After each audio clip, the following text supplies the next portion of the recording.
Démitons l'émission en compagnie de notre recherchiste et chroniqueuse Joachim Lemieux qui nous parle toujours de médiation culturelle et qui, depuis le début de la saison, nous a parlé de différentes disciplines artistiques. Et là, je me disais, non, on aura fait le tour. Mais non, mesdames et messieurs, elle nous surprend encore aujourd'hui avec le cirque. Le cirque, oui. Je vais parler plus particulièrement du cirque social. Alors, le cirque social, en fait, c'est un outil d'intervention sociale dans lequel il y a des artistes de cirque et des intervenants sociaux qui vont travailler en collaboration auprès de populations dites marginalisées ou qui vivent une forme d'exclusion sociale. Donc, le cirque va devenir un outil d'inclusion et de transformation sociale. Et ça, en fait, le cirque social au Québec, ça a été développé à partir des années 90. C'est nul autre que le Cirque du Soleil qui a initié différentes cellules de cirque social à travers tout le Québec. Ça s'appelait Cirque du Monde. Et l'organisme dont je vais vous parler, en fait, était originalement la cellule montréalaise de Cirque du Monde. Mais depuis 2011, c'est devenu un organisme à but non lucratif autonome qui s'appelle Cirque Hors-Piste.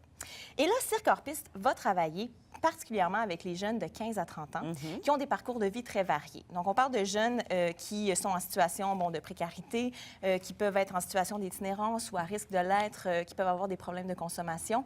Donc, c'est avec ces jeunes-là qu'on travaille. Et l'objectif est vraiment social. C'est-à-dire qu'on ne veut pas faire des artistes de cirque professionnels. C'est pas ça l'objectif. C'est évidemment, s'il y a des jeunes qui se révèlent avoir un talent exceptionnel, on va les soutenir là-dedans, les encourager. Mais le but, c'est vraiment... Tout l'accent est mis sur le processus et tous les apprentissages qu'on peut faire à travers celui-ci. C'est vraiment une expérience de vie. Qu'est-ce qu'on fait concrètement avec les jeunes? Bien, il y a plusieurs volets d'activités chez Cirque Hors-Piste. D'abord, il y a des ateliers fixes. Ça se passe au Centre Père Sablon et ça se passe, en fait, toutes les semaines, on donne des ateliers et c'est des ateliers de type drop-in. C'est-à-dire qu'il n'y a pas d'inscription. Les jeunes s'y présentent quand ils ont envie de s'y présenter, sont accueillis par un duo, un tandem, en fait, comme je le disais tout à l'heure, d'intervenants sociaux et d'artistes de cirque qui vont vraiment s'adapter à leur niveau. Sinon, il y a également des ateliers ambulants. Et là, l'idée, c'est d'aller chercher les jeunes dans leur milieu. Donc, on va se présenter dans les parcs, on va aller dans les organismes communautaires qui sont fréquentés par ces jeunes-là, dans la rue, et parfois aussi dans des lieux où la cohabitation est un peu difficile, c'est-à-dire où il y a des réalités qui s'entrechoquent. Par exemple, le cirque social s'est déjà rendu près du métro Baudry, où il y a des itinérants qui se tiennent autour de cet endroit-là. C'est un lieu de consommation également. Donc, en faisant des ateliers de cirque à cet endroit-là, précisément, on vient améliorer la cohabitation, donc ça favorise tout ça. Et également, parmi toutes les activités que fait le Cirque Hors-Piste, il y a aussi des ateliers de création intensive.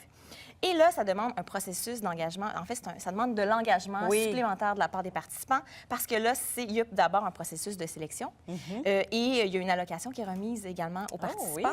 Et là, les jeunes s'engagent vraiment pendant 4 semaines, à raison de 3 fois par semaine, à faire des ateliers pour monter un spectacle qui sera présenté par la suite en communauté. Et dernièrement, d'ailleurs, il y a un spectacle qui a été présenté dans un CHSLD avec des personnes âgées. Donc, c'est assez intéressant. Et pourquoi le cirque? Pourquoi cette méthode d'intervention? Écoute, j'ai parlé avec Karine Lavoie, qui est coordonnatrice à Cirque Hors-Piste, et on en a parlé longtemps et on aurait pu en parler encore longtemps. Ce qu'il faut savoir aussi, c'est que ça a fait ses preuves, le cirque social. Il y en a maintenant, il y a plus de 500 organismes à travers le monde, dans 70 pays, qui ont des programmes de cirque social. Et si ça fonctionne si bien, c'est parce que d'abord, c'est très inclusif. Quand on pense à toutes les disciplines circassiennes qui existent, ça va du cirque aérien au trampoline, au monocycle, à la jonglerie, c'est tellement varié. Il y en a vraiment pour tous les goûts.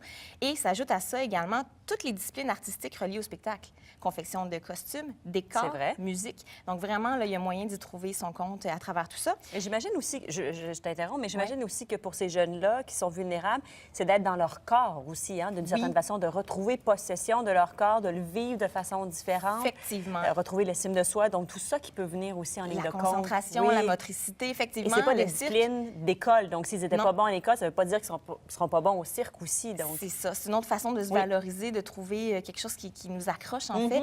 Puis ça permet aussi de se développer socialement. C'est-à-dire que là, on développe la confiance envers soi-même et envers les autres. Et pour certains jeunes qui ont vécu un parcours de vie difficile, c'est un élément important à aller travailler. Et ce qui est intéressant aussi avec les spectacles que fait Cirque Hors-Piste, c'est qu'on le fait en communauté. Et donc, ça permet d'aller défaire des préjugés qu'on pourrait avoir sur des gens en situation de précarité ou qui vivent de l'exclusion sociale. Donc, c'est franchement intéressant. intéressant. Puis le cirque, bien, il y a une espèce de grande liberté à travers ces arts de cirque-là. La marginalité est mise de l'avant, Oui, tout à fait. célébrée à travers le Oui. cirque. Donc, franchement, ça Ça devient peut un donc petit, toucher aussi ces jeunes peut-être de la rue. Voilà. Où on peut les voir, donc, ces gens en action? La meilleure façon, c'est pendant le Festival Montréal Complètement Cirque. Mm-hmm. Cette année, ça va avoir lieu du 7 au 17 juillet prochain. Suivez Cirque hors piste sur leur page Facebook pour tout savoir, parce que tous les ans, en collaboration avec la TOU, ils organisent un gros événement circassien qui met vraiment en contribution plein de personnes. Donc, c'est à suivre. Et sinon, bien, ce qu'on souhaite à Cirque hors piste pour les prochaines années, c'est de se trouver un lieu à lui. Parce que pour l'instant, on est installé au Centre Père-Sablon, on est itinérant, mais d'avoir un lieu vraiment qui serait dédié à Cirque hors piste, ça permettrait de développer un sentiment d'appartenance plus grand chez Un les rendez-vous. participants. Voilà, et de développer une programmation plus élaborée. Donc, on leur souhaite vraiment de trouver ça. Bien, merci beaucoup. Ça fait plaisir.